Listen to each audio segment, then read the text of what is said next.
Well, it's been a long day, but I got the worm farm out. I got room here. I got rid of a few things. Sophie's cat's trying to get out of the garage where she now lives. Now I can set up and start working on that because I couldn't even get to the saw. I took this R410A that I found in the garbage and cut it in half, so it's now 2 planters, which Joe said to give away, and then she looked at it and said they were cool. I'm out of juice for the MIG welder. Fortunately, I'm using gasless, so I'm working on this. We're gonna use this to move an ATV. So this real mesh isn't very sturdy, so I'm welding in some supports. This is extra metal I had from making the table for the dining room. I also bought a new wiring kit. I'm gonna wire the lights, and I think that light is broken, although maybe just be the wire, but all the wiring's brittle, and it just was $14 to replace the entire thing. So we're gonna do that. And I cut this in half. I'm gonna make this a bench, just getting around to it. So it was in 2 pieces, making me a path so I could put the worm feeder over here. And still got a puddle here. Yeah, the worm feeder now lives back here, and there are worms in there. They survived. They didn't thrive, but they survived over the winter. So I'm going to add some more food for them. But yeah, just mostly cleaning up. Still feel like crap from the COVID that Joe told me not to tell people I had for some reason, which is beyond me. So yeah, the trailer hopefully I never see again, or at least not here. I want it to be an ATV moving vehicle. So my welding skills aren't the best, but I got a couple nice caterpillars in there. That one's not bad. The top one, not the bottom one. That one there's not bad. That one's not too good either. This is splattery. I mean, it looks like crap, and I can't get in there with the grinder, but she'll hold. And of course, when I flip this over, I'm gonna do a little more on the ends here, and just tack the grate on top of there. But this is the last piece I have to go. But since it's Mother's Day, I guess, I don't know. I did power wash on that, but I think I already mentioned that. It's a tradition that if Joe is here, that's a big if, I make dinner. So Aldi bratwurst and a little bit of steak seasoning, great for pork and burgers and steak, on top of some pork. So better get to flipping. So we've had this pond in for at least a decade, and we've always had like a filter with a pump on it. I've replaced the pump twice and it died. I'm just got done with it. This thing clogs a lot. So I got a regular pump on the Amazon, and it kept falling over. So I thought, I'll attach it to something bigger. Well, of course, my COVID brain doesn't kick in and go, hey, dumbass, wood floats. So that's not gonna work. So we got a new scenario. Might be considered overkill. Yes, there's 1 goldfish left.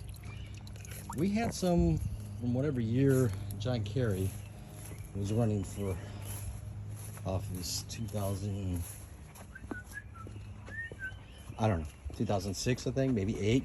Anyhow, they came home from like a parade thing, goldfish. They won goldfish, and unfortunately, about 4 years ago, they all died in the Great Freeze. So, yeah, this is definitely not gonna work. We got a plan though. So there we are. 40-pound piece of lead. Good old lead. Lick your fingers, finger licking good lead. That is definitely not gonna go anywhere. Put that in the pond. Okay, after trying 3 different attachments, I guess 4, that's what I settled on. One was way too high, it was like little spigots. The other one just had a little tiny thing. This is the best one. These are really annoying because they slide in, yes, and then they screw in. Some of them, but you're inside there, so you kind of need to use needle nose pliers. I'll learn them the second time. So we'll let that run and see what happens.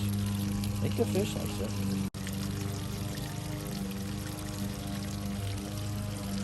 One fish. So every time I have driven my car since I updated all the brake pads and checked everything, the ABS sensor's been coming on sporadically. Now, it only used to happen when it was wet out. Now it's all the time. I reset the screen, it goes back. So I ordered a new sensor. I spent the extra money, said 40 bucks on a Bosch, and I'm pretty sure it's either this one, because this is the one that I replaced the brake pad sensor, which is in the same area. Like I had to take one connector off and put the other one. So I'm gonna remove the tire, try and jerry rig a multimeter, spin the hub and see if I get pulsing. Pulsing means there's electricity, which means it's picking up the sensor. If that doesn't work, we're gonna pop that back out, replace it with the new one. If this one's pulsing, I will probably still replace it, but I'm gonna move on to the other side and check that one too. Because that's how I replaced the hub on 2 years ago. So I think it's either one of these. It might be one of those. I don't know. I've researched my my OBDC connector. It's a BMW one. It's all this crap. It does not tell me the wheel sensor speed, either active data, so I could literally drive down the road and go, oh, which one's not showing up? Oh, it's this one. Done. And then there's a computer app with a cable, and I have all the cables, everything, but I gotta go hack all the software. It's Windows 7, and you got an illegal download key and shit.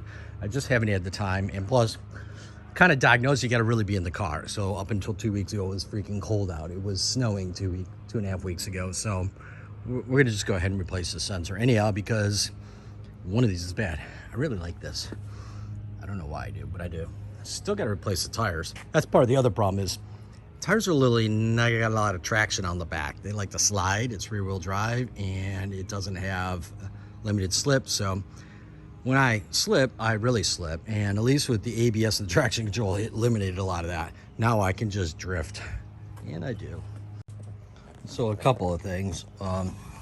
One, I finally bought one of these.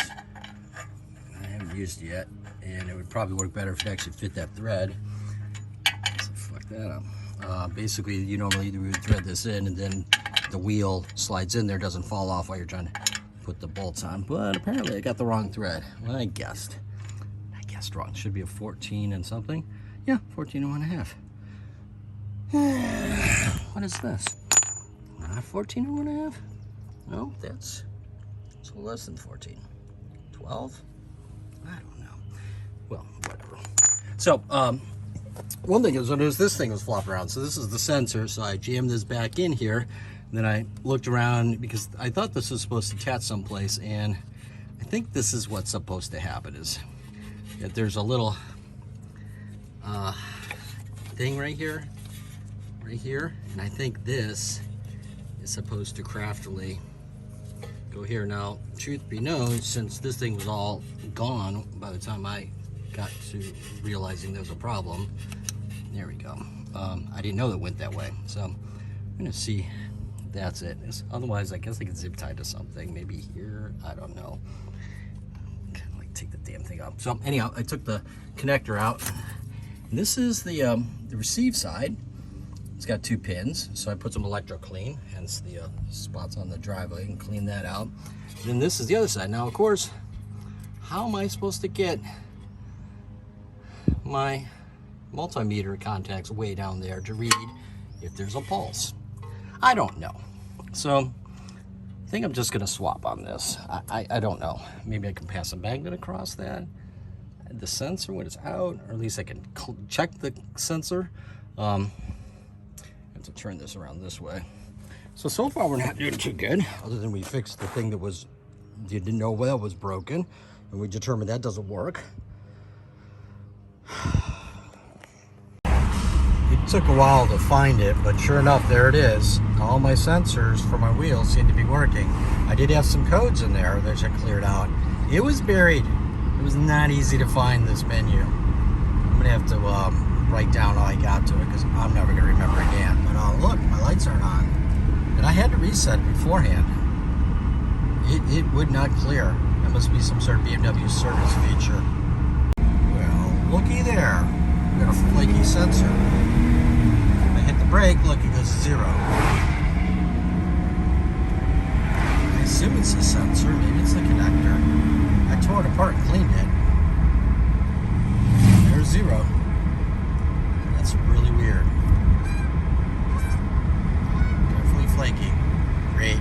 Oh, we got a work cut out for us. So we're at Dennison University for Eileen's graduation today. See graduating people. Kind of reminds me of Hiram College, only a little hillier. Nice chairs. Let's take one of those home with me.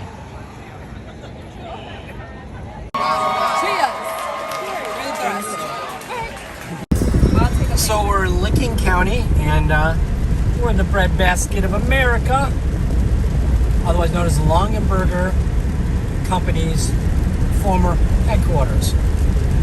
You might have noticed it looks like a basket. And believe it or not, as I understand it, nobody works there or lives there right now. It's an abandoned basket. I don't know if an old lady lives there with her shoes. There it is. I don't know what's going on here. There's an airplane stuck in a pole. Well, I bought this for $10 a couple years ago, and she's a biscuit maker. So I hit this, and the biscuit maker comes out and cuts the slot. So the slots are to accept these little brackets. So this will slide in the slot, a screw will be placed in there, and then the next board will be slotted on the other side, and then they continue on. This will ensure a 3/32 gap. It will pull the boards down. See some stainless steel here to help push it down. Thought it went like that initially, but it goes like this. And I haven't used this, but I know it turns on, it makes noise, so it's not a lot to it. So basically I just mark the center line and bam, hit the gas and away it goes. Where's the gas? I guess that's up there. Yep. So I have to manually slot the outside boards at the top that are already placed. So I did enough there for this one section that I've cut. So one problem I'm gonna have is these boards are super tough, and if they're not straight, like this one's got a little wobble to it, I can't fix that.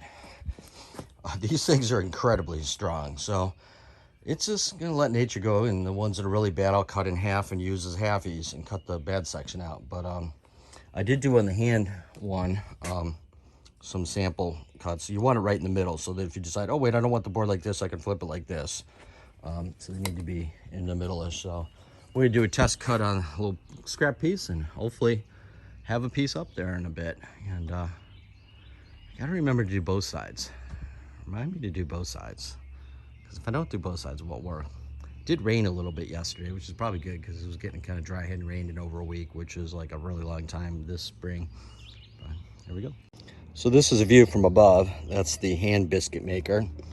And I've kind of got all the rubber where I want it. Not really most are down there. I need to redo that a little bit, but I need to get going. Once I lock this in, first board, bam, I mean, she's done. I'm gonna have to pull this back when I get back there. I'm going from the outside in, so that the boards, any adjustment on the width will be done there. Plus it'll be done underneath the aluminum trim, so I won't notice as much. It's making it a pain because technically I think it'd be easier starting there, because then I could come upstairs and I don't know. And then this is the biscuit joints. So am I doing a biscuit here? I haven't figured out how to do the corners. They didn't really talk about this. I'll look at the book there, but I think I am doing a biscuit here. That will tie these two in. Yeah, we're doing a biscuit. So I just need to mark center line here and here. This is already cut to length. I'm gonna bring this back a little bit, 3/32. I was hoping to use these as a gauge, but apparently I can't because they got the thing on there. So yeah, I have to make a scrap piece of wood. There we go. Well, I decided I would do a second row and just get this established, then move down there. It's getting freaking hot out here. I need some lunch, but I think I'm gonna do one more piece ending here, and then start down that way. It's easier once you get started, of course. These are all exactly the same height because I'm using the same machine to cut the biscuit height. I'm checking in which side. I mean, I have it centered, but not exactly.